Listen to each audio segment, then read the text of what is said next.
All right, here we are. Still Yes? connecting. Yeah, Still connecting? it's Okay. going.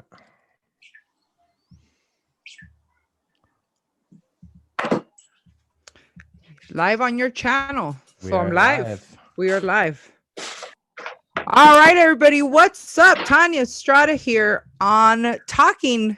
I don't know if I should say it. Talking Shit with Tanya Strata, episode 2, right here with my host, James Callaghan at Universal Smoothness, who is also the bass player for Saint Nectarius, as you know from Slaughter Before Slaughter. And our guest today is my beautiful, wonderful, amazing, funny, talented. She's an actress. You've seen her all over. Please give it up for Karina Luna. Yay! it's it's so good to see you. Thank you so much for agreeing to come on. I know that your schedule is completely filled with everything. Yeah, right. Girl, Like all of we us. ain't doing shit. Girl, eating and going live. well, I wanted to pretend like this was an episode maybe in January. Got it. Okay. My bad. I'm super busy, guys. I'm out here filming, living lavishly. I'm outdoors in the wild. It's great. It's great. I just got back from Cancun, all-inclusive cruise. Yeah, all that. Yeah. Well, with February coming up so soon. I know. Valentine's Day. Who's your sucio of the day? Got nothing but time. Right? Yeah. Oh man. So yeah, we are completely how do we say this? It's not a lockdown, but dude, we're at war. And this is crazy. This just happened out of nowhere. And I have not talked to you since all of this has been going down, since the closing of our lives has been happening. I have not had a chance to talk to you. I know that you recently just moved. You your whole life. You got a house, girl. You in a house. Right. I got a whole man and a whole house. What? You got a whole man. You got a whole house. You got a whole dog. Girl, you got everything. You got everything. Girl, you got your own little office space. I bet you probably got your own little shoe closet too, huh? I do, girl. I'm working. See, this is what happens, you guys. When you spend time on yourself, looking this beautiful, this amazing, you end up finding the partner of your life. Tell you. It's got nothing to do with looks. That's the biggest lie ever. But yes, it definitely has everything to do with just taking the time to work on yourself, not settle for less. Fuck everything else that isn't going for you or isn't for you. And then manifesting. That's it. Yeah. Yes. That's it. You know, manifesting. Therapy and Jesus. Thank you, Lou. And having your own closet. Like the secret to a good relationship is having your own fucking closet. You know what? They do say that, and having your own sink. Oh, that's good. I need to have my own blanket. Okay, so right now, it's funny you mentioned this, Jay, because right now, me and my man are fighting over the cobija. Right? How so? Girl, because he I love Mexican blankets, right? And like the last time I had gone to Mexico, he was like, bring me a cobija. And so we had gone to Juarez, and it's not like TJ. There's no like lines with people who are selling cobijas and stuff like that. So I came back and I was like, there's no cobija. This motherfucker went on Amazon and bought a cobija from some fucking Japanese company. I was so hell pissed. No. Virgin Mary fucking cobija off of Amazon? That is the most disrespectful shit ever to my culture. Right? so now him and I fight over the cobija, like the blanket, you know what I mean? Because we share everything. I grab his sweatshirts, I grab his socks, and like naturally I'm gonna grab the cobija, right? Like, nah, you was talking shit about my cobija. I'm like, first of all, it's my culture, so you motherfucking right. We're definitely gonna share the cobija. So yes, James, we gotta have our own cobijas. Because one of you is gonna start doing this in your sleep, and then the other one's gonna get cold, right? Yeah. Somebody's just always the spinner, right? I don't think that's even the issue right now. I think Karina's gonna be like, "Fuck you and your fucking blanket. Keep your fucking white delivered fucking in a box where you could have gotten it from a señora. I'm gonna be over here with my Rosarito blanket. Thank you very much." I think that's more the issue, right, Karina? Yeah, that's more the issue. But to James's point, yes. He always laughs that I like punk him for the blankets at night. I don't even realize I do it. I don't even know that I do it. No, there's no fault. Right. Nobody's wrong in the situation, but you do have to put a solution in place. But It happens. I do hear what you're saying. Like those blankets are all about the authenticity. So I got my blanket from Tijuana, and it's got a big stallion on it that's running through a river. I have a Virgin Mary, fool. See, Yeah. and that's my, and that's my blanket. Yeah. But we definitely be fighting, tugging a war. But I have a perfect solution. I'm gonna go ahead and just drink myself to sleep, and that way I won't roll anywhere. Right, or get mad at or think about. Listen, he's like, you want to call me a drunk? I want to call it saving a relationship. Dang. Oh, that's already how it started. Oh, on the that's funny. Other than that, girl, how are you doing? Like it sounds, I know that you're doing good, like as far as at least having a team member, right? Like at least you have somebody with you. Like that's what? So this thing, has definitely taken a toll on people. I personally know a very, very close girlfriend of mine whose grandmother just last night was taken off ventilator. no. So she'll be making it. Yeah. So it has a lot of layers, right? I think overall, I'm really, really grateful. I'm really, really blessed. I, like Friday, before we were ordered to stay at home, the first wave of staying at home, we had moved that Wednesday before. So it just so happened that Wednesday we had literally made our move. We were under one roof together. And then Friday comes the stay at home and people panicking. Now I'm not really in LA. I'm not gonna say where I'm at because I got some stalkers. But I'm not super close to the LA area like that. So we still had the time to kind of go out here and kind of go to the groceries or whatever. I think initially it was more, wow, this is really evolving quickly. It's developing really quickly.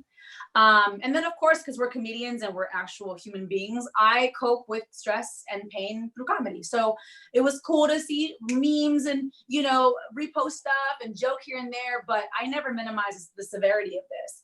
I question everything because, hashtag this is America. But when it comes to, like seeing things in China and doing your research and seeing that, whether we like it or not, the media, the government, whatever, definitely does manipulate. Let's just say that. Manipulate, censor some of our media. Sometimes for good, sometimes for bad, whatever. But when you look at how long this has been tracking, since at least November, December of last year, and the way that it's been funneled to us, that was frustrating. To the point of anger, honestly. I got very angry a few days ago when I continue to see this dipshit in office continue to just minimize, joke about, weaponize the virus, and then what it's doing to people. It's literally doing a lot of damage and harm, and we could have avoided a lot of deaths, you know what I mean? Had we been given the information way earlier and maybe even given a plan, like, hey, you know what? Shit's about to get dark real quick, but here's the plan. I respect someone who's like that versus like, it's okay. Oh shit, it's bad. What? So overall though, I think with anything, and this is just me, because again, Jesus in therapy, I really am someone who is always grateful. There's a lot of storms in life. I've been through a lot of downs. You know some of them. I've been through a lot of downs. So in every storm and every, scary moment of my life, I always stay grateful, I always stay faithful, and I always stay in peace. And so now more than ever, when it is so quick to see so much information and so many wave of emotions, when you see family members getting sick, dying, your fear of your own family, and then of course people just being ignorant as fuck, doing stupid shit like hoarding toilet paper or going to have block parties when we're on lockdown and shit like that. You have a wave of emotions. So for me, through all of this coronavirus, again, other pains and traumas in my life, it's just finding your peace and doing what you can to stay true and authentic and in peace with what you can control. Listen, man, I could die tomorrow choking on a fucking piece of popcorn, or I could die in a virus. So yes, it's always very eye-opening to confront the possibility of death or sickness. It's always a very good time to take that and reflect and respect that. You know what I'm saying? Respect life. But I really try really hard not to allow myself to be thrown about with the crashing waves of media, my emotions, stress, being confined. But then also like you, and I'm not sure about you, Jimmy, but like a lot of creatives, we're freelancers. We're used to being on our own schedule. We're used to kind of moving about in our own way. So I'm not completely, taken out of my sorts in that manner. I'm kind of used to just being alone, being a lone wolf. I'm kind of used to that aspect of it. I'm just not used to all the idiots circling about right now. I'm gonna be honest. I really feel at this point, like I feel like a Beverly Hills trophy wife, right? That gets all her packages delivered at home. I'm kind of liking this. Like, Yeah. it's, I don't really have to do much, and it almost feels like just my normal everyday life. Like nothing's really changed. I'm telling you, a lot of this creatives is are stressed out financially, right? For Yeah. sure, because that's we wake up unemployed every day, so to speak. We're some of us are blessed with a pretty good season, and then we kind of like die out. It's the hustle, right? So on that front, definitely, I think we all feel it. But as creatives, I think poets, musicians, comedians, storytellers, like a lot of us can create through anything, and that sometimes gives us peace. So that, and also too, it's going to be adding this extra layer of using all the technology that we have at hand to be able to not only communicate with each other but put stuff out creatively and try to figure out how to work together. Because I'll be honest with you, I know that they're saying that this is going to go for like till April June. They said April 30th. Yes, I don't believe April 30th. This is going to go till June, and if not till June, from when there's been a pandemic, this could go for a year, because there's going to be nothing out. Business cannot go on as usual, knowing that there's something out there that could potentially kill you. Like, what isn't that like that Denzel Washington movie Fallen? Like, the thing just kept jumping from thing to thing. I think that was that the movie? Wasn't it Devil's Advocate? Wait, no. Maybe I haven't seen that one.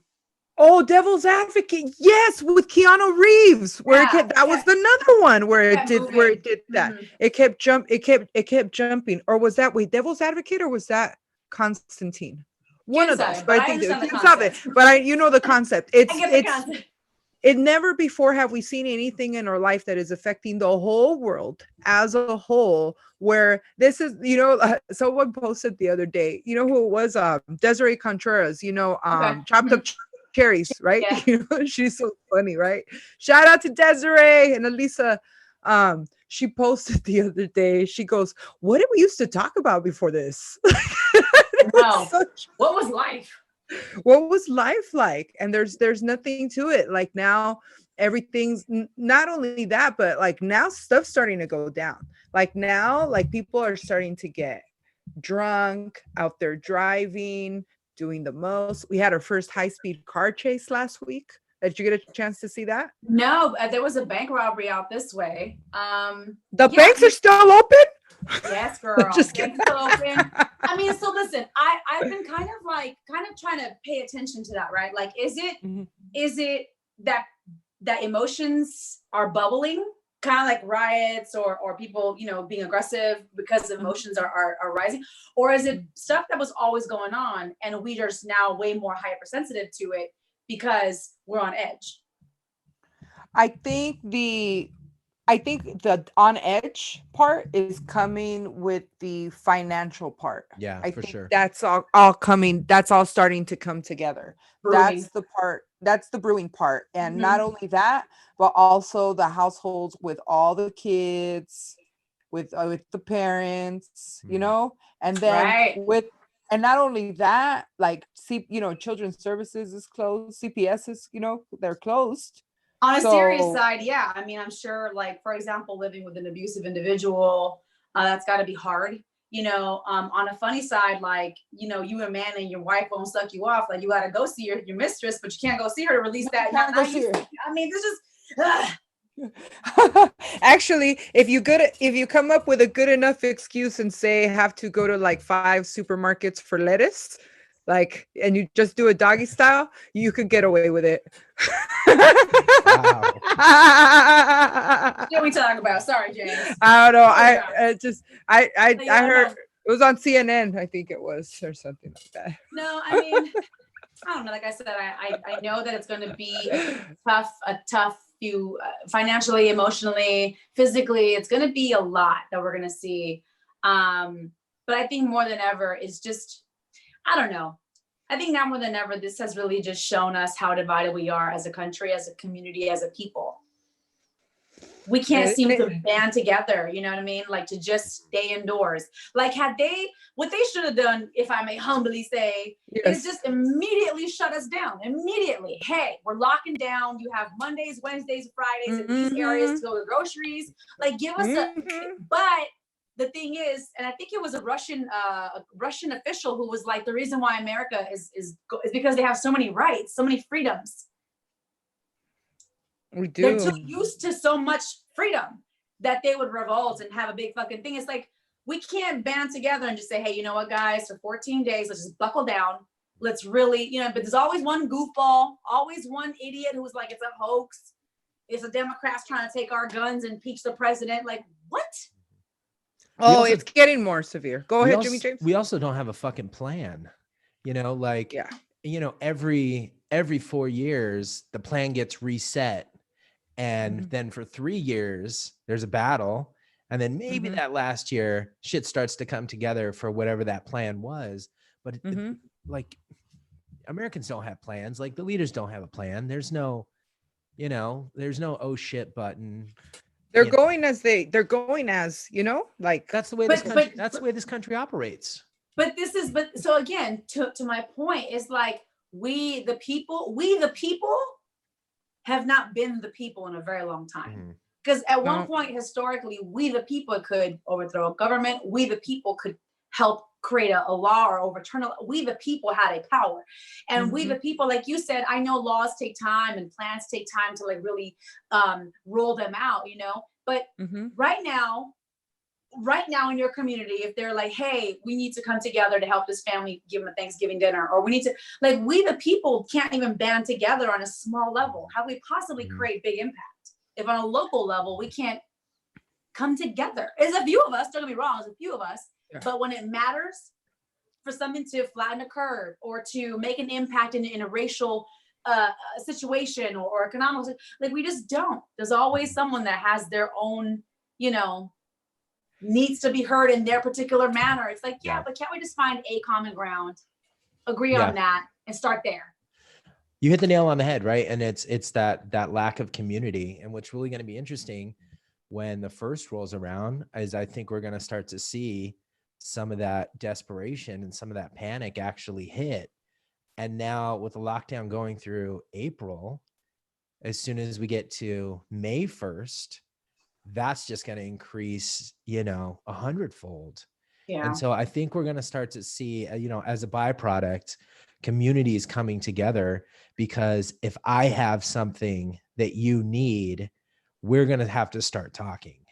If James, you have something I need, I pray that you are 100% correct, because that would be the only solution.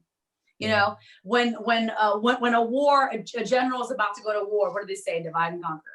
Right. And if you're at all spiritual, I know I cuss a lot, so you would think I am, but I am. The enemy comes to what? Divide and conquer. So for me, I've always said this, I've always believed this, I've always preached this in my little, rants and whatnot. Like, the key to that is to unite and overcome. But united, you overcome. You know what I'm saying? And so I really do pray that that's the case, that we really find ways to connect. We find ways to support each other. We find ways to share and build a strength together. I think with seeing how everything's been going on with people, that the ones that are coming together, because I want to say probably about a good in the 90th percentile of people are like, we're staying home. We get it. We don't want to go out there either. Yeah. But there's that 8 to 7, 8, 10% that are the ones that are running the streets, the ones that don't want to stay inside. Some of them maybe can't stay outside because it sucks being in their house. So there's like, 10, 15 people there and they're all running out. But the problem is that, or the spring breakers in Fort Lauderdale. Oh, I don't know if you know, God. they single-handedly, them pendejos, single-handedly just with the whole tally of people infected, because that was a weekend where it was really starting to spread and they weren't really caring. Now some of them, not only are they dying, but they figured out a way to track all the cell phones that were there for that Really? spring break Fort Lauderdale. Yeah. And they have a map that shows, and they were able to see how they went and where they went and how it started infecting everywhere, because they weren't just from Fort Lauderdale. People Right. They came from all over. From all over to come there. Yeah. And then they went and that spread. You could see that on the phones, I guess, from where it went on the map. I'm gonna look into that. That's actually Wow. interesting. But I mean, it makes sense. But I would love to visually see how that. How that, and they went, and so a lot of them went home to their parents, to their like children, siblings. Spouses. They went to their grandparents that took in their, what I mean, their shady little ass, you know what I mean? That bad teenage kid that goes and lives with grandma and grandpa, and they go have that one hoorah. But it's and that's the part that bothers me the most is, for example, I have a close girlfriend who, I'm not sure if you heard this. You guys know who Lunel is, the comedian? Yeah, Lunel. Yeah. Did you see Shout what she out posted? Lunel. Yeah. Which part? Which one? She posted recently that she was kind of heartbroken, but she had made the decision to kind of kick her daughter out because her daughter wasn't taking this seriously. Wow. And she was like, I'm heartbroken, but I cannot let my daughter in my house. It's me and my husband. And, and so then I had reposted that, kind of like, wow, that's a hard decision, but like, shout out to you, right? And a few of my followers had made similar comments, but one of my close girlfriends was like, Karina, she's Latina, obviously. She's like, you have no idea how much this hits home for me. My mother has respiratory issues already. And my brother, who's younger than me, lives at home. He's not taking it seriously. He goes with his girlfriend, goes to hang out with his friends and, kick it on kickbacks or whatever, and then wants to come back home. And so she's begging her mother, don't let him back in. And Mexican moms, pero no, mijito, where's he gonna go? And da. She's like, he'll figure it out. If he wants to be in the streets, let him go fucking find a couch on someone, friends. But like the fact that your own child won't value your life. Listen, I know it's hard. I know it's a bore, especially at that age. I think of myself. I was a fucking ADD wildflower. I want to be gone. You know what I mean? I get it. But like, you won't think of your own mother? You won't think of, like you said, your own grandparents? Exactly. Like, if you don't value, or if you think that you are invincible and then you think that you're just not going to get touched by it, you might be asymptomatic and be a carrier and pass it on. Like, you don't think of that shit? It's that part, that last part that you said, where they think that they're invincible. It's that part. And that they don't think about the part where they're going to bring this home and they might not even know it. That's the part that's going on. And that sucks. Like, a lot of older people are dying, and it's not just a older people disease. Like, there are young people dying too. Oh yeah. There are young people dying. Another one of my girlfriends, another girlfriend of mine, one of her close friends passed away in Detroit. She knows 5 people in Detroit. Two of them have passed already. And that's the same girlfriend of mine whose grandmother just passed. Oh no! So it's all the way around her. So she has people in Detroit, and then her grandmother was in San Francisco, and her grandmother, because she's elderly already, is living with her other family, her son and their family. So now, not only this is the heartbreaking part, she's like, we can't see her. They won't let my family in San Francisco to go see her. We can't talk to her. When you're quarantined and you have COVID, they won't let anyone near you. So now you're dying alone. That broke my heart. There can't be a funeral. Like, there's just so many things that you are now not able to have closure on and have peace on, So that was in San Francisco. So then because she lives with her brother, her son and their family, now they can't go anywhere for 14 days because it's in that household. Mm-hmm. Like people need to really understand. Like it's not, yeah, it's not a game. This is like for real, for real, for real. Like if people haven't noticed, they shut down the whole world.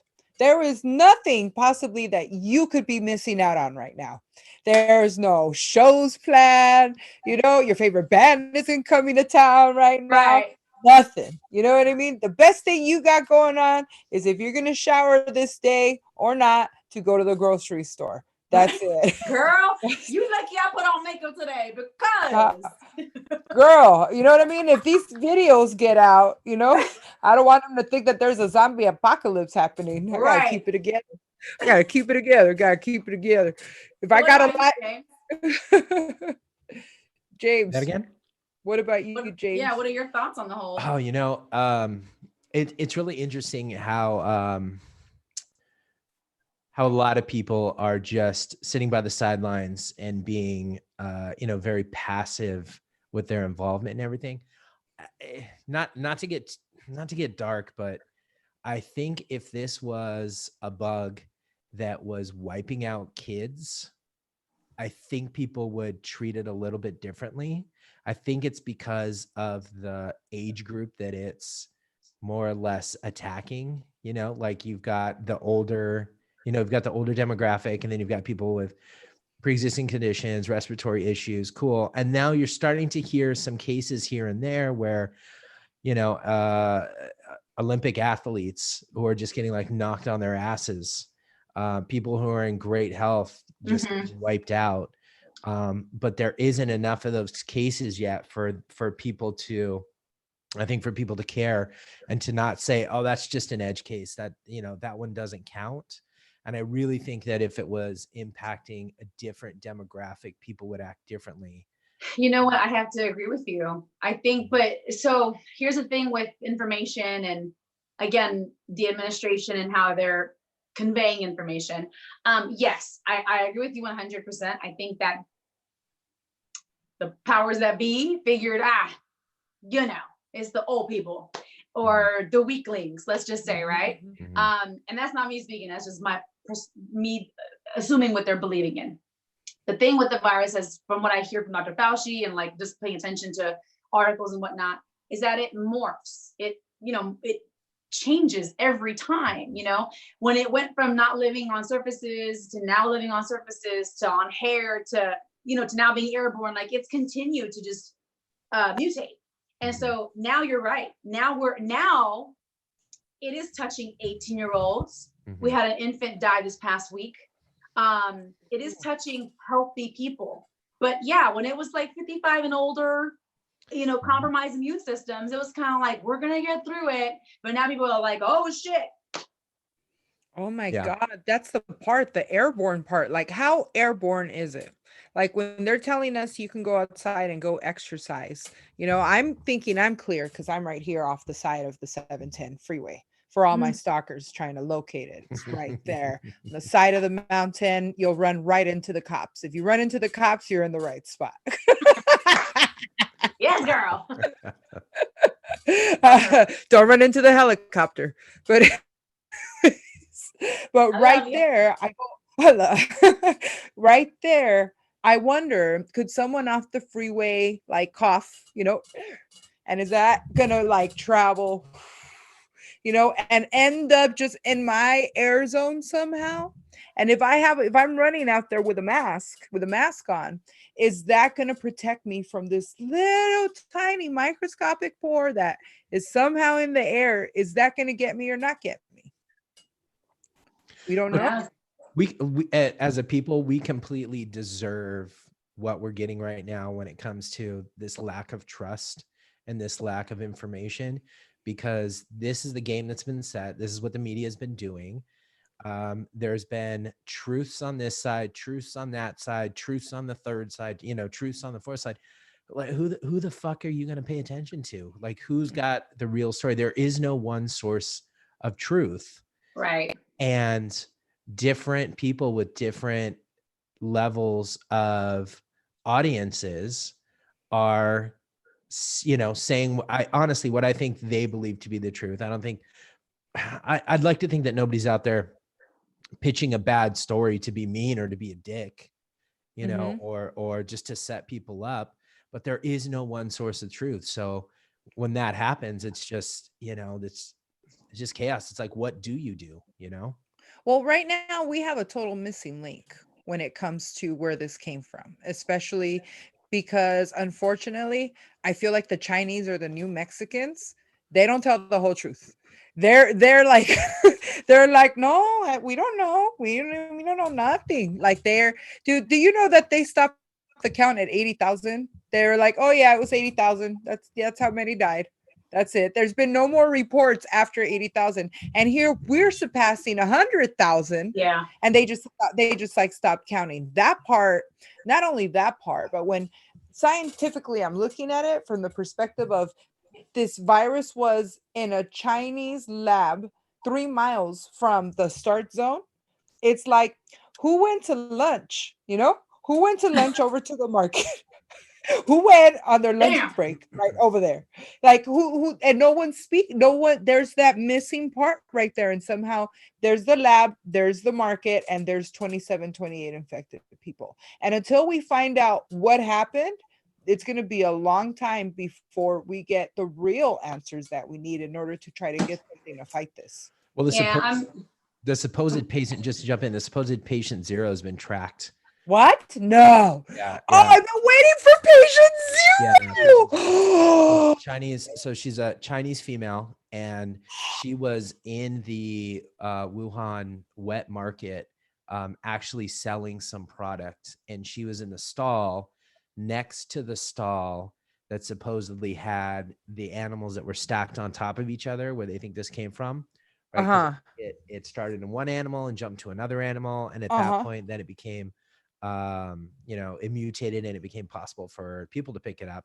And I guess that what I was hearing was that there's not a whole lot of ventilation, and that she very well could have just breathed it in, and then from there she did a bunch of traveling and she started infecting people. So the Chinese have a story, and that story tracks back to a patient zero that doesn't have anything to do with the biological facility.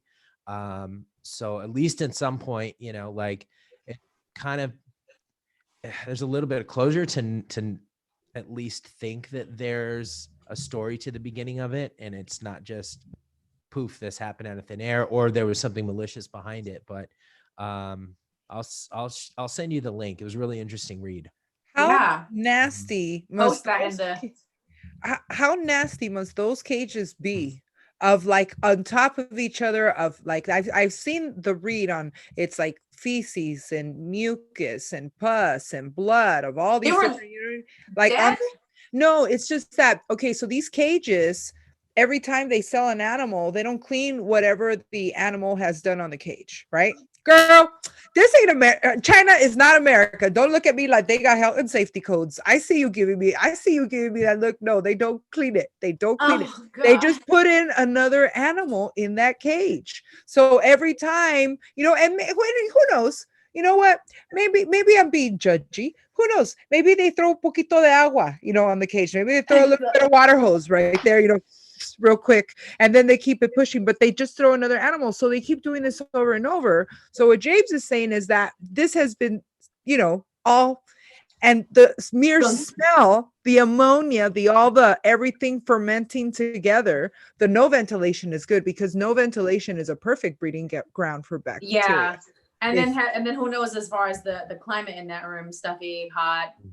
Ooh, and the cages are stacked on top of each other with different types of animals, right? So the theory is that it started in a bat, and then it jumped to this animal called a pangolin.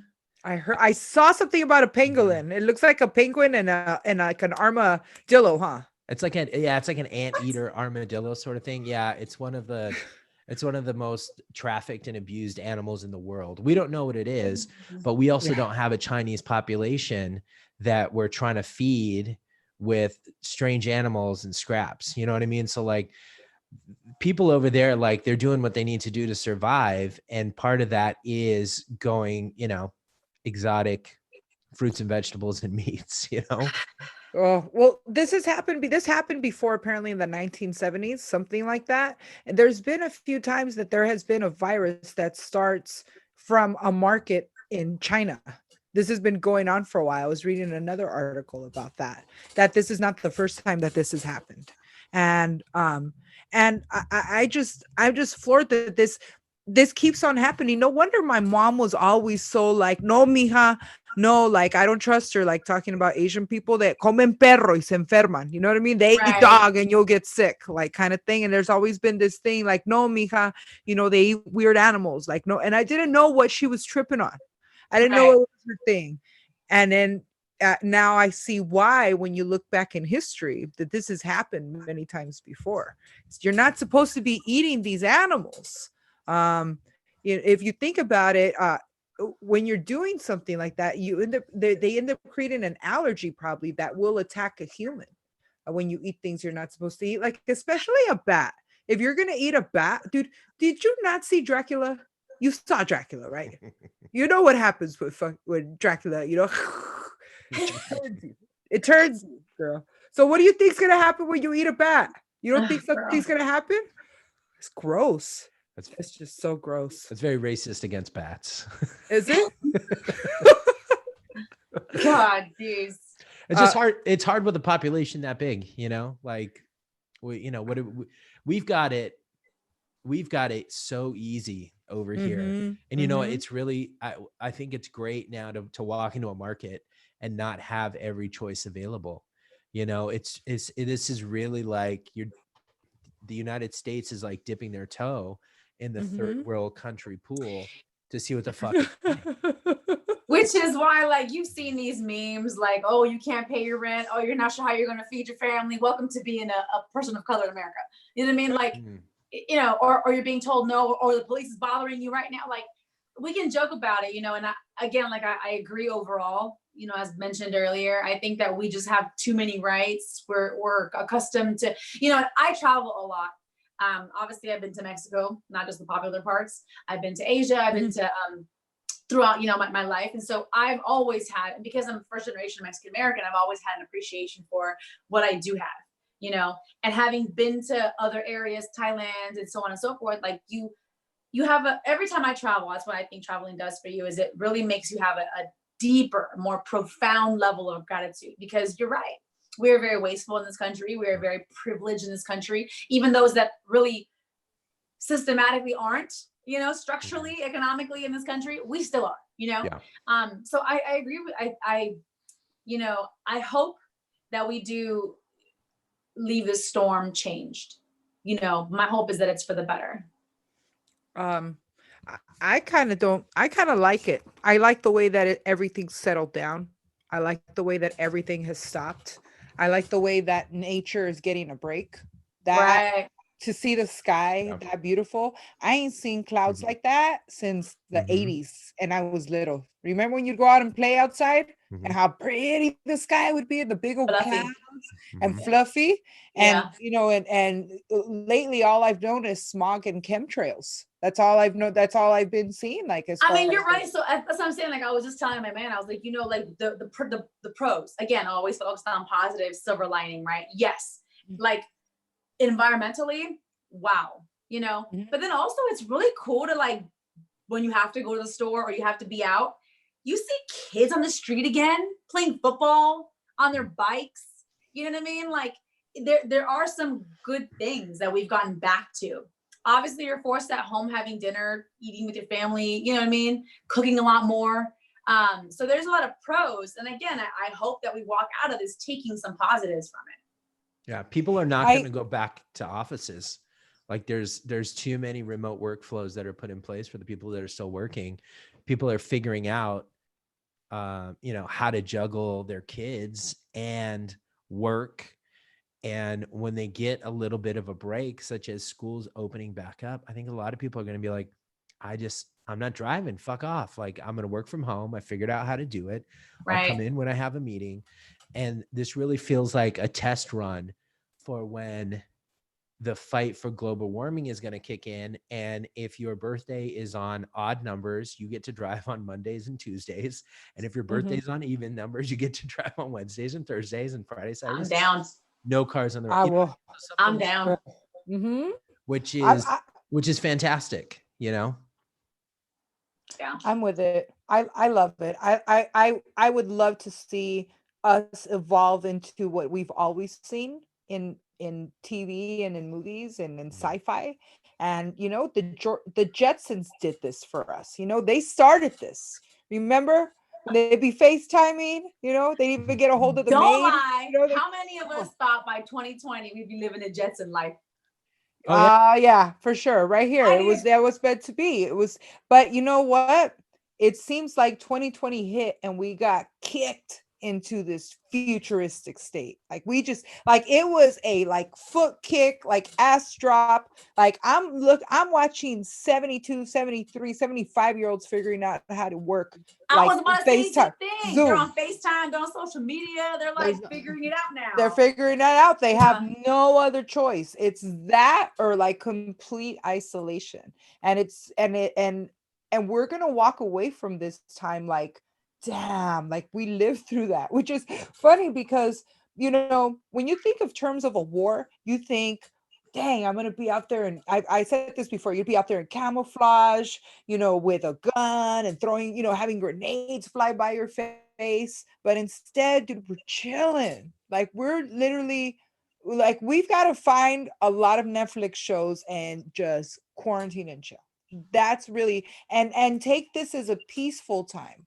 I like what you were saying earlier. You've worked a lot on yourself over the years. You've done a lot of therapy. I know that you've gone through a lot to get to be la mujer that you are, but you don't seem stressed out like at all. Like But this is good. where, you know, this is where I, you know, because you know me and my platform, like I'm always like self-love, self-love, you know what I mean? People think it's fucking nails and massages. No, Mhm. self-love is knowing how to tap into your peace, knowing to stay grateful, knowing to have faith and you know, spiritual, whatever that is, whatever that's defined for you, but tapping into a source that gives you a serenity, a peace that no matter what's going on, because life is not pretty, it's not beautiful.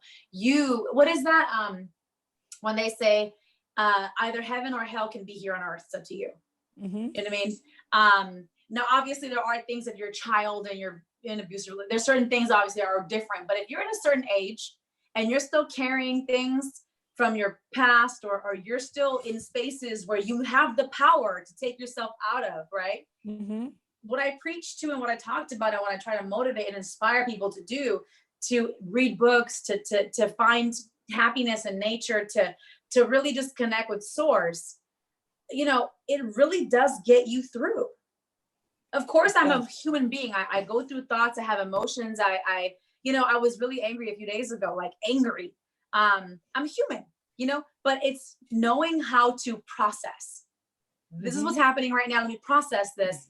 Let me find some peace and understanding, and then be able to still live my life and not be consumed by it. You know, people don't understand that that really can be a cancer in your life. How you are, how it affects you will be how you treat others, how you are. You're that funky bitch at all times, and you're you know, you're snappy at work. No one likes you. Like it really, you know, how you process data, events, trauma, bitches that you gotta deal with, how you process that and what you output really is important. 100%. How 100%.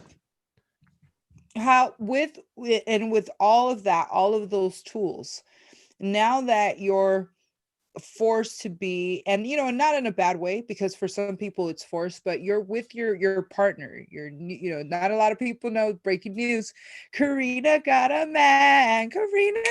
So for y'all, you thirsty motherfuckers be trying to get her DMs, slide on off, because she got a man. I got a man. So now that you have a man, and congratulations again, because again, it's so hard to find the right companion. And he's a wonderful guy. Amazing dude. How are you guys getting to know each other during this time, like, because you guys have always been on the run couple, you guys come together and everything in the evening, but now that you guys are together all this time, how is that going for you guys, and what are you guys learning about each other? Great. It's great. Yeah. So when you just said, right, finding the right Mhm. person makes a Mhm. huge difference. No one's perfect. It's not finding Mhm. the perfect person. It's finding the Mhm. right person. I Mhm. later on in my life, after a few relationships, I found that the key really is to find someone who compliments you. And what that isn't like a fucking compliment. Oh, you're so beautiful, babe. No. It's like someone who compliments you. You know what I mean? Like someone who like, yes, a good partner will always, help supplement or help to complete, so to speak, right? They'll pick up the slack. Like, hey, maybe I'm not great in finances and he is. That's great. So he'll fill in that gap for me. But overall, he is someone by himself who also values mental health, who is also a great communicator, who also has his own spiritual relationship. So he has his own processing. He's his own individual.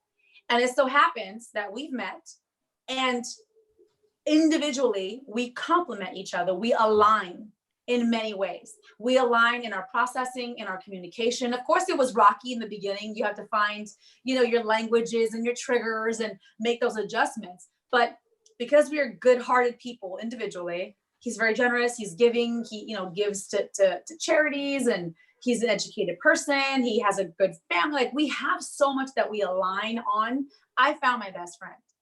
So it's like living with my best friend.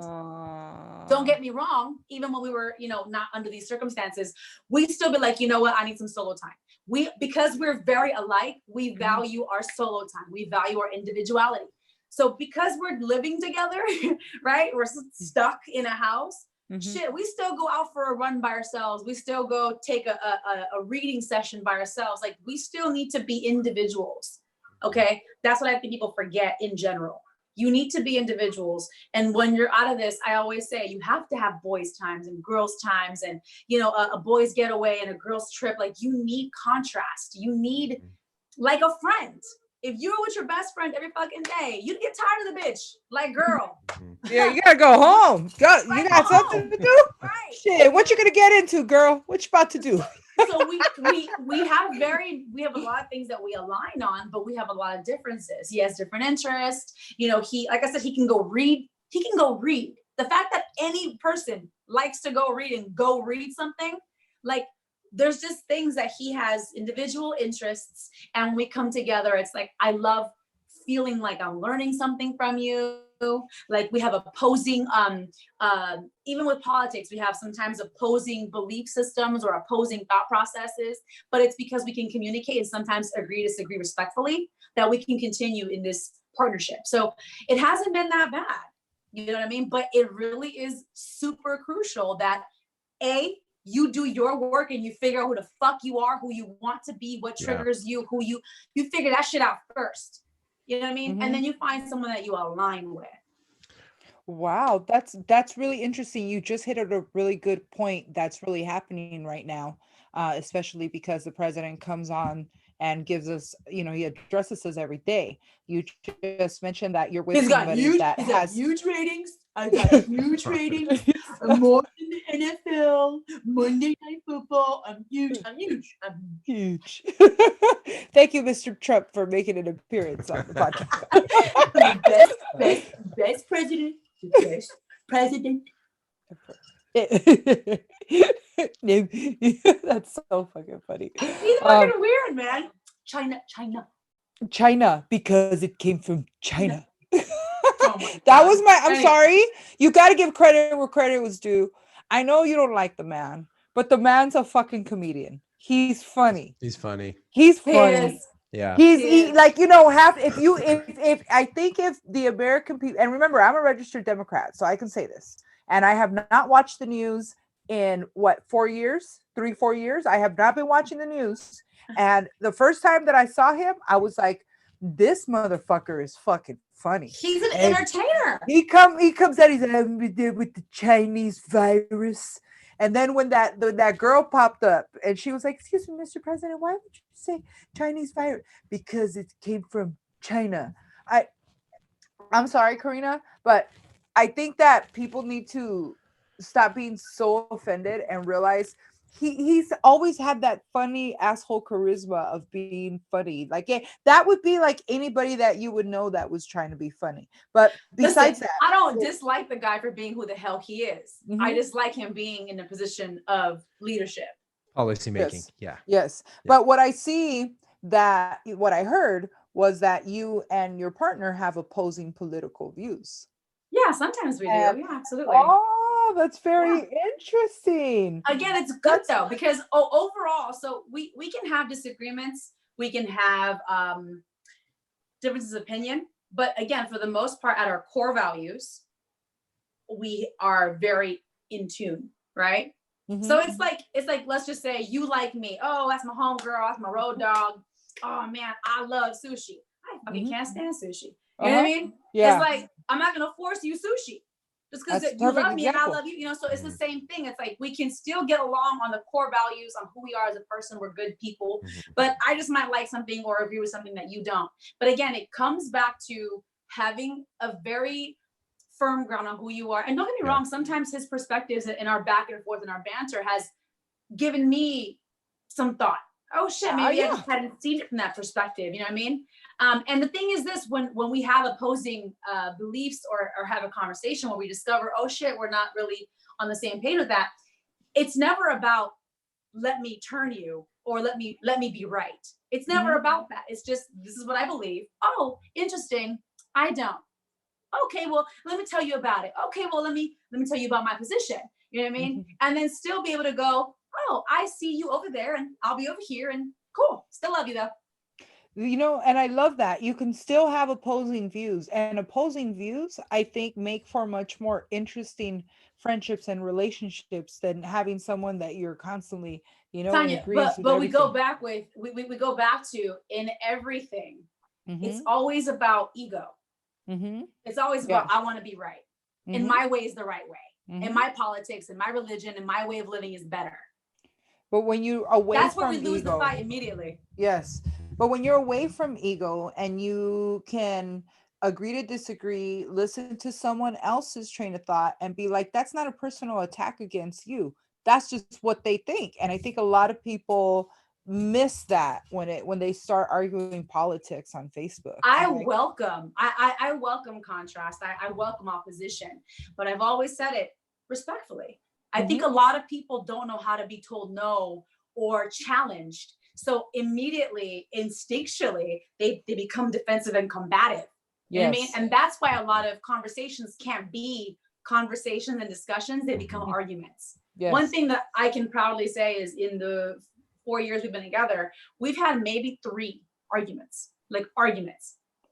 Everything else has been heated discussions, very heated discussions. You know what I mean? But we have rules too. In the same way, I think I'm the same way with any stranger on the street. I can be very respectful and hear you out and all this, but people are not internally as strong, as confident, as whatever you want to call it, to be able to be challenged and then respectfully communicate their position. Well, it sounds like you guys did a lot of that work to get rid of some of that baggage that a lot of people normally bring into a relationship that like gets in the way and fucks things up. Like I know me and my old lady, we didn't do that work, right? Who you calling old? Yeah, well, that's for you, Jenny. It's a term of endearment. Right? Oh, his vieja. You were in your My vieja. vieja, my ruca. My vieja, my ruca. We didn't do that work ahead of time.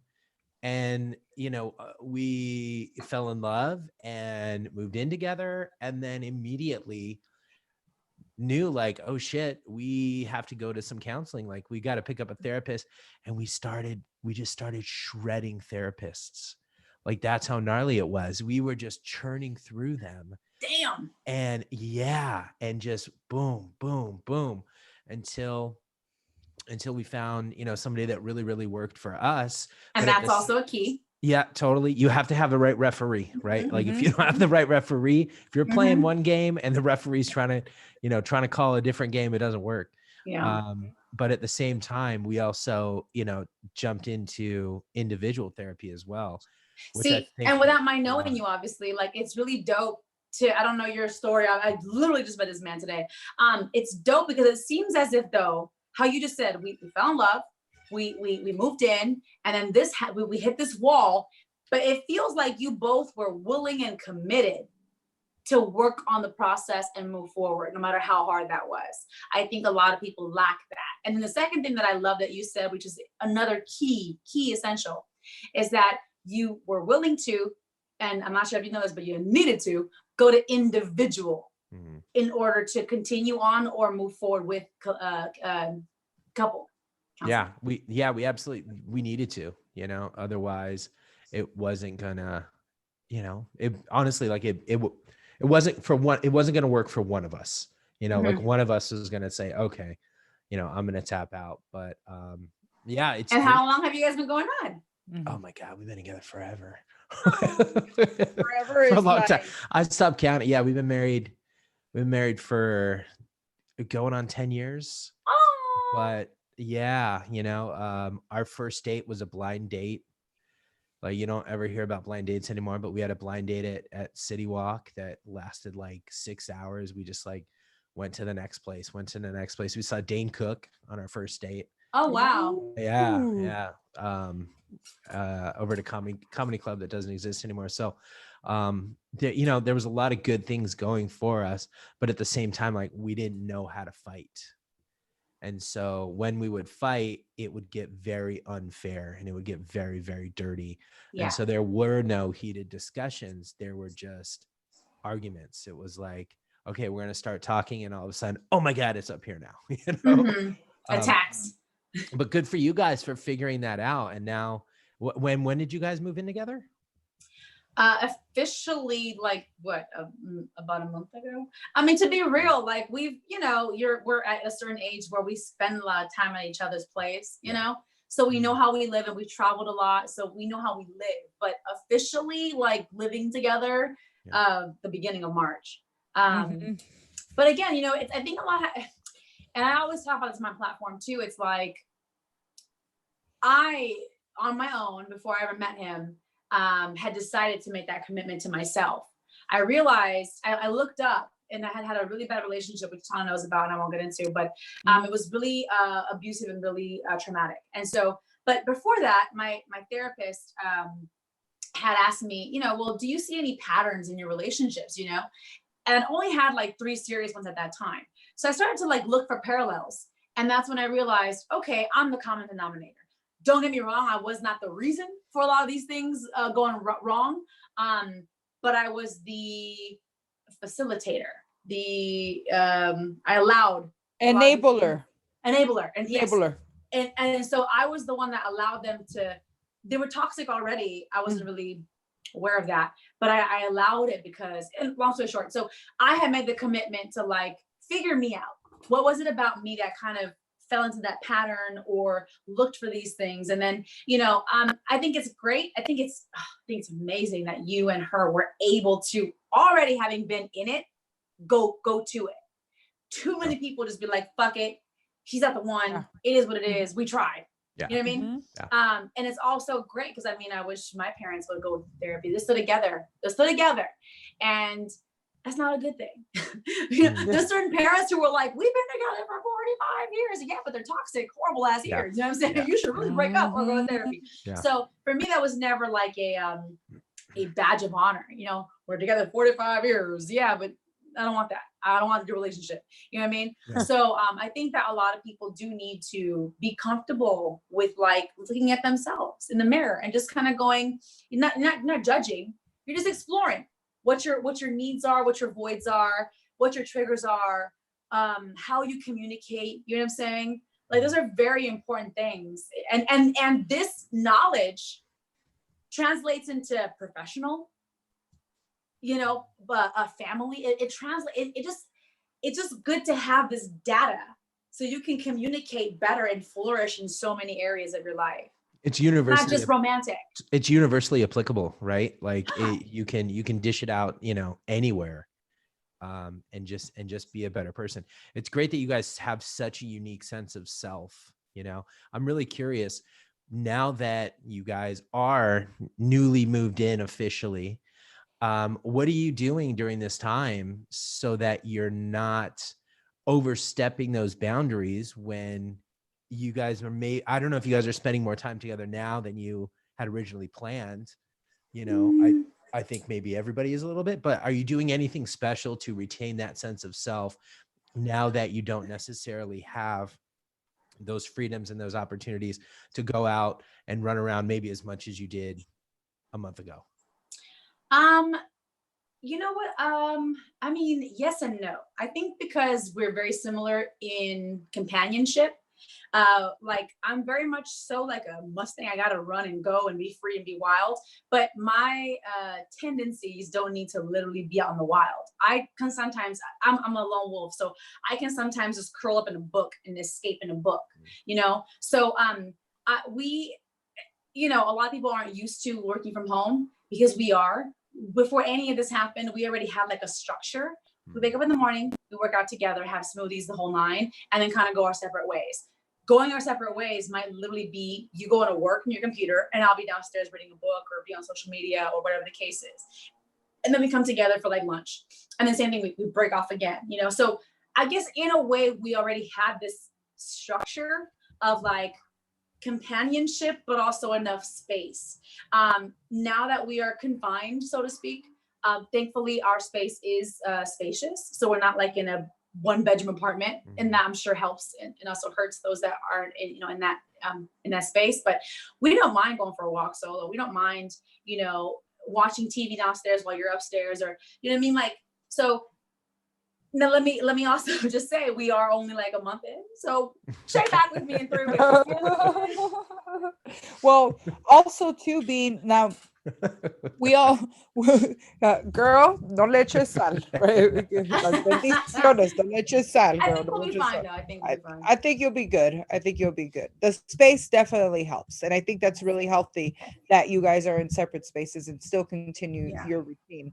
But so we all know you as comedian, actress. We know you from Cholo's Tribe. We know you from your movie. What was the movie? I saw it, Amazon Prime. Kiko. I love that Oh movie. yeah, Girl, Kiko. that was so good. You're now on Family is it Family Business? Family Business with Amelia Rivera, Yadi Rivera. Yay. But people may have heard that you have been for a long time. Not only did you graduate from film school with your bachelor's, congratulations, but you are now officially a CEO entrepreneur of your own companies that you've started. And your man is also an entrepreneur, business mogul of his own. Yes. How are you guys dealing with all of that? All of you put in so much time into Pivot, into your newfound group. That was such a successful event that you put together over in West Covina. Thank That you. was so much fun. Where are your thoughts? What are you guys doing right now as far as your businesses are concerned? Is everything stopped? Girl, yes. Again, like I said, I mean, for me, just to give you a little info and catch you up, James, I started my company. I launched it in May. It'll be a year. Now, obviously, it's like a baby, right? It takes time to develop and start crawling and walking and running. Now, during this year, though, I had a few stunts of growth. Because I am my own everything. I'm the accountant, the marketer. I'm sometimes the one-man production, literally sometimes. I'm filming, editing, and invoicing and the whole nine. That's, you know, obviously a little bit of a hurdle. And then we were in a motorcycle accident in October. So because I'm down, the company's down, right? So that was October through, let's just say December, really. I was kind of like recovering, physical therapy, I had a concussion, the whole nine. Then the holidays hit, you know, and now there's this. So it's kind of like I've had to make peace with releasing my deadlines, releasing my expectations. It's like a baby, like a child. You want this kid to be a fucking lawyer, and he's like, I want to be an actor. That was me. I'm talking about myself. My parents were pissed. You know, parents were pissed. So it's like it's been hard. It's been a bit of a I didn't realize it'd be so emotional. I've never had like my own. I've always been a business person because I've been the product, as all of us have been. You're the product. You package yourself, you market yourself, and it's different when you're putting out a service or a product, because now you feel like, oh shit, it's something else. How are they going to judge it? How am I going to market it? How is it going to do well? Is it going to, it's like a baby, I guess. I've never had one, but so it's been an emotional journey. But again, I go back to just me being who I am and what I'm rooted in. I'm understanding that it's a marathon, and it is what it is. I'm constantly asking for guidance from my ancestors, from whatever, like, okay. And in the meantime, during this time, I'm a creator that can I just need to be. I need to still, I need to listen, I need to create. I just need to be right now. And I have faith that this company will do well. But like you said, I don't know when, because when we come back from this, there still won't be a lot of disposable income for my, estimation. A lot of us are going to try to bounce back, and maybe it'll take us 6 months to a year. You know what I'm saying? Who knows how Christmas will be financially this year as well. So I have faith my company will do well. I'm just finding some grounding in the fact that it's a marathon. He's in real estate, so I don't know his market too well. Obviously, it's slow though as well. So it's like with anything else. People feel like when you have more success or more money, which is not me, but when you have more success and more money, they feel like you're good, you're straight. No, we have the same stresses, the same strains. The only thing is that they happen to be at a different level, a different magnitude sometimes, more responsibilities. Like for him, for example, he has other businesses. He's an employer.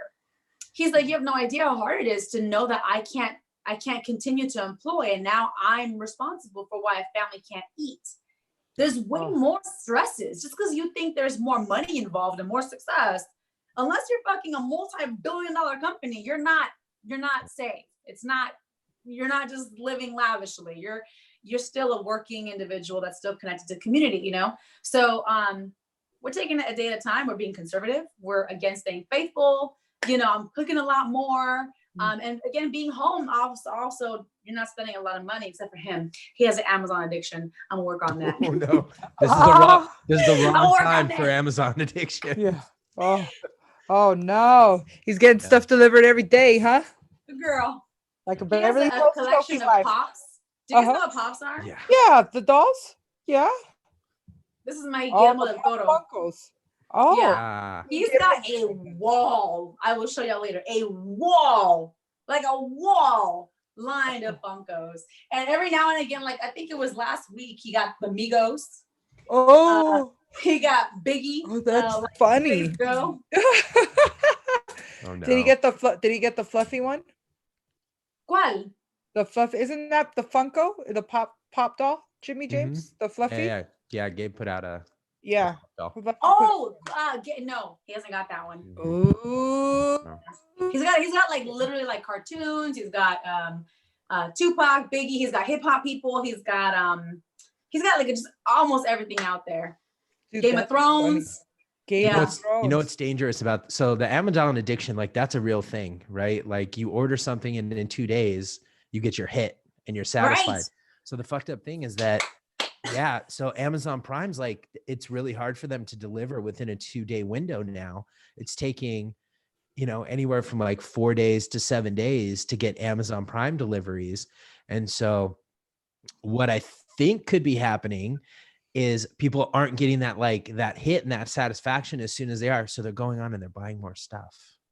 They're buying more stuff from other sites. Like I just had, so I've been getting Amazoned too. So I've been getting my Amazon has been coming faithfully. And my rush, I don't even need a rush. Like it's just, it just drops out of the sky. Let's just say it just falls from the heavens onto my porch. And I wanted a keyboard. So I was ordered a keyboard, and the keyboard got here faster than the other Amazon packages that are coming because it was ordered from a different site. It wasn't ordered from Amazon. And I was like, oh, because they looked at the date that was going to be for the keyboard and it was something like April something. So he contacted the company directly and boom, my keyboard. Nice. My keyboard. So they see, people, if you guys want to get your Amazon hits, you're gonna have to go to other dealers. Ooh. Other people ship Amazon right now has got to be overwhelmed. I mean, I'm sure you guys heard they're about to go on strike in New York City. No. Yeah. Well, Karina, remember how you were telling me about the Amazon trucks? Remember the opportunity, Amazon, the whole thing? Mhm. You're not gonna believe this. What? There is on the top of the hill that I go and I walk up, there is the whole top is all full of Amazon Prime Mercedes vans. Wow. The Yeah. whole top. And they had nerve, dude. They added a little like break table right there under the trees. Even I was all Ah, nice. like they're Yeah. making it a place. And so I've been seeing traffic in that area where that's what freaked me out to go outside anymore, because I'm like, where do these people come from? They're over here driving with the windows down, and this is my little area. Like, so I was just like, I'm not gonna go out there. But yeah, they're setting up. It's like what you were talking about. It's like someone already did, and they contracted that area to set up all of those Amazon Prime vans. Yeah. Unless it's the dealer itself that put them No, up. they still have to have offsite parking. You know, so a lot of them are leasing spaces or, you know, renting a storage for parking.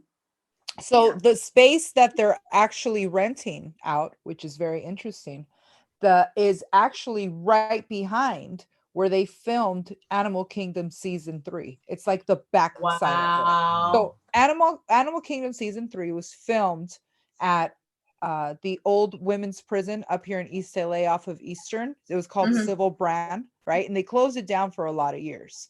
And so they opened it up for shooting, for filming. And when I was on Animal Kingdom, we were just shooting. It was around the corner from my house, which is the funny part, because I would have to go and park at the college and get picked up by the shuttle to bring me back behind my house. I was like, this is just so dude, I could have just climbed the wall. I could have just climbed the wall. I could have just scaled the wall. You know what I mean? But in that backside, that area, nobody knows that area is there except sheriffs. And it's now filled with all those vans. And I was like, they're using up now more than ever, you know. Well, it'd be funny if they set that up as a center, like what you have been talking about. They might. Has done that. But I totally thought of you. I was like, oh, Karina talked about this. Well, Karina, it's been awesome having you. Thank you so much for being on. I knew this is how the conversation was going to go. This is like, this is the way we talk, girl. This is the way we talk. You guys go way back, don't you? We go back for a lot of years. We go back to 2012, 2013, when I dropped in for Greg Wilson's class at, I think it was Sal's Comedy Hole. Yeah. And I came and I sat next to you. Like I'd already been a comedian, but you were starting. So, and I knew Greg. So I came in as hey, I just want to check out what you're doing with your class. And we sat together and we were just bantering back and forth. And we just stayed in touch on social media since then. And our years went by and we got back together, and it almost felt like we never lost that initial spark of what we had. And me and Karina are not, you know, we don't have to hang out every day. We don't have to talk every day. But the minute that we like get back and start talking, it's like this. Like, you know, good relationships are like that. I have a lot of, I would consider good friends who have the same type of interactions. I understand life. All of us have our personal life, our professional life. And as artists, we're always revolving, always trying to, you know, keep moving, keep going. And sometimes we intersect. And sometimes we got to keep going. You know what I mean? But the good news is that I see you, you see me, and we're well intended. And one thing that I think is just always known amongst all my friends like you is that I'm there. Even if I'm not physically there, I'm there. However I can support, repost, show up, whatever it is that I can do, I will do. And it's well intended. You know what I mean? And so that's one thing that I've always appreciated about Tanya. You've always been a real ass chick. One thing I can always count is Tanya's hustling. I'm Mm-hmm. not sure what she's working on, but she's working on something. She's always creating, always moving, always, and you're a connector. You know what I mean? So in the same way, she's a connector. Yeah, she's you're a producer of energy. You're an executive producer of fucking relationships. You know, and so thank you. yes, and so you know, and vice versa. It's like whenever we do intersect, it's always authentic. It's always synergistic. You know, not a lot of people know how to do that. Oh, thank you. Yeah. Yeah, thank you very much. That was Yeah, you know I love you. I love you too, girl. And you know, I have to say that our girls' night, that was such an awesome time. Like Yeah. I woke up, I was so happy for like a week. I was like, dude, I have not had a real girls' night in so long. And we just had such a good time. We had a new experience. Eating Oaxacan food, dude. We put down mezcal like it was nobody's business. Good. That's wasn't that delicious? And that's when I found out what your favorite mezcal was. Which and was so she got me a bottle of that recently when we were filming. Oh my God, the film. We haven't talked. So when we were filming, Karina got hit up by Sylvia Lara, director, to be in her film where she was giving grant money to film a piece that talked, I think, about community, and she centered it around East LA. So Karina needed a best friend that she was going to have like on camera where we would be bantering and just kind of doing certain things, like like going to the photo shop. I think we were low riding, right? Yeah. With people, like, you know, like it used to be back in January, right. You know? So we went and did this thing, and I knew I was going to see her, and it had been her birthday. So I got a bottle of Montelobos, Bomb ass mezcal, mezcal, and she had done a post which was so funny when she went to go see her mom in Texas. Like she had, because if you follow her Instagram story, it's so amazing. It's so funny, and she's so beautiful to look at. So you're gonna listen to everything she's saying, right? Like, and it's always got a flair to it. But she had these CVS receipts because she had went and bought something, and she had like a long thing of receipts, and it's like, why do you do this? Why do you do with these receipts? It's like they just keep coming. Just get like, what am I gonna do with these? And then it just came to me when I wanted to wrap the mezcal. I was like, you know what? Let me go to CVS. Let me go buy a few things.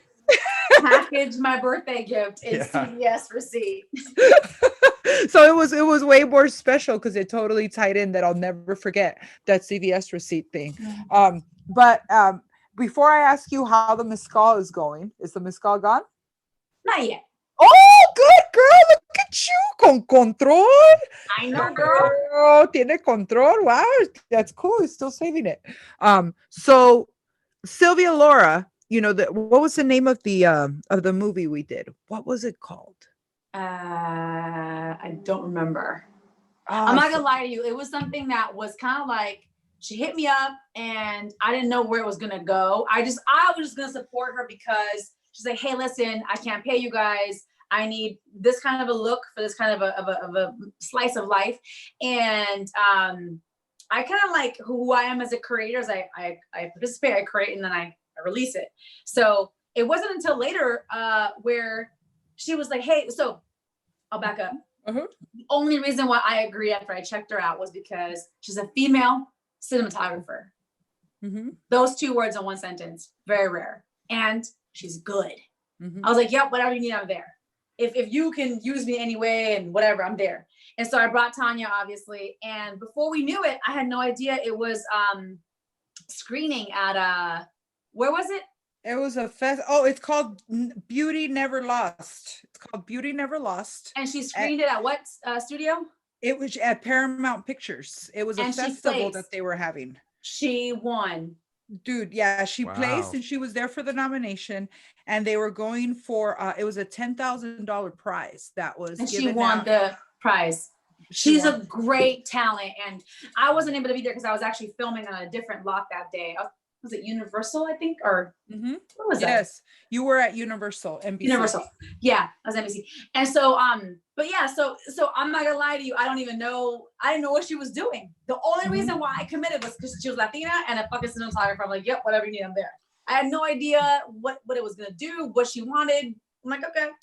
And then it turns out that you were at the red carpet. You had the whole. Well, they sent she sent the email like, "Are you guys gonna come?" And I was like, "Dang, like, how can I swing this? Like, I kind of want to go to Paramount Pictures for a movie that I'm, you know what I mean? I kind of want to see that. Like, how can I swing that, dude? It just happened to be on the day of freaking Lucha Vavoom. It was on Lucha Vavoom Day. So what I did was like, okay, I'm going to go to the screening. I'll take an Uber there. I'll leave my car. And I was gonna leave my car at Lucha. No, I drove my car to the Hollywood Gold's gym and I parked it there. And I Ubered from there to the studio, right? Went and walked in, girl, right when it was starting. They were talking, sat down, right? Watched it. She won. It was over. Took a little selfie. I was walking. Remember when I sent you the thing? We won. I walked, took an Uber back to Paramount, and from there drove to Lucha Vavoom and did this. Because that's what we do. Like, we hustle. That's what we do. That was that. But Karina, I want to tell you, it was a beautiful thing to experience, and it felt like you were there with me because your face, it was just looked so beautiful. And you got my little bootleg copy, right? You got my little bootleg? Yes, I You did, girl. bootlegged a movie that you were in? Shh.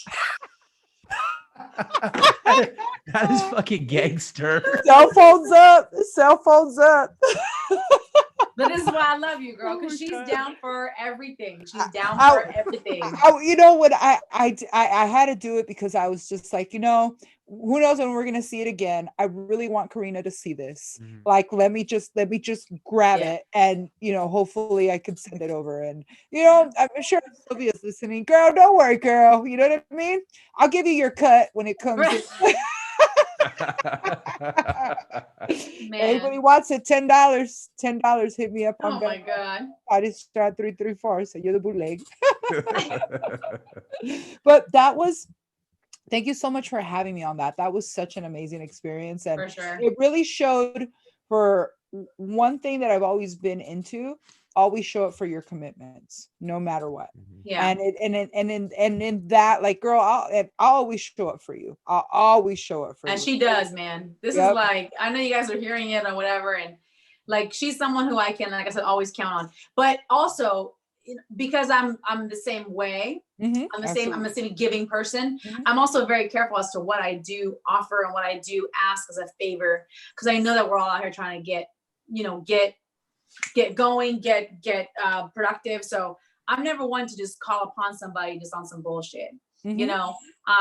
I take pride in that, and the fact that I can help connect people to some good quality opportunities. Absolutely. So. And you do that, and I love the way that you're bringing community together.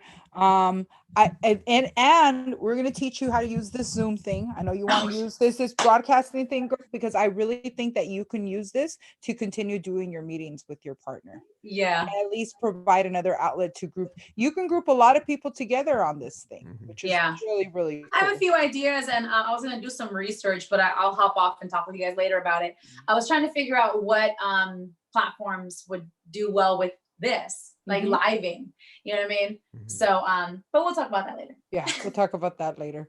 All right. Well, Karina, thank you so much for being on with us. I love you, girl, from the bottom of my heart. Tell people how they can get a hold of you and how they can stalk you some more. Oh God.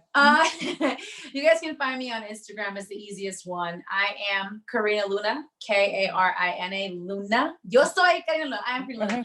Instagram, guys. And then from there, obviously I have Facebook and Twitter and all that stuff, but I'm more active on Instagram. Thank you, Tanya, for all that you do.